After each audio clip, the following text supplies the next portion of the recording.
பிரதீப் பண்ணது வந்து தப்பு. இந்த வீடியோ மட்டும் கிடையாது, இனிமேல் வர எந்த வீடியோமே பிரதீப் வரமாட்டாரு. வந்து இட்ஸ் மீடியா டீமுக்கே நடந்த ஒரு இஷ்யூ தான்.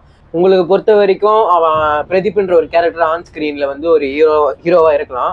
பட் ஆஃப் ஸ்கிரீன்ல எங்களுக்கு பொறுத்த வரைக்கும் அவன் சரியான வில்லன் தான். டேய் 25,000 ரூபாய் ஏமாத்தினா அப்ப அந்த கான்ல இருக்கேன், கம்முன்னு போயிடுவேன்னு சொல்லிட்டேன். நீ நான் உங்ககிட்ட காசு வாங்கின என்ன வீடியோ இருக்கு, யார் நம்புவான்னு சொல்லலாம். தருணை கனெக்ட் பண்றோம். டேய் அதை பத்தி பேசாத, 25,000 அதான்டா சொல்றேன், இது வந்து நம்ம சாதாரணமா விடக்கூடாது. இவன் வாங்கின 25,000 ரூபாய் என்னாச்சுன்னு எனக்கு தெரியும். ஆடியோ ப்ரூஃப்ல வந்து இருக்கு. வந்து நாளைக்கு தரேன்னு சொல்லி பிரதீப்புக்கே கால் பண்றோம். வீடியோ போட்டனால நான் இருக்கேன். சரி ஓகே, சரி நான் வீடியோ போறனால அதெல்லாம் பரவாயில்ல இருக்கட்டும். நீ தருண் கிட்ட இருந்து வாங்கின 25,000 என்ன பண்ண?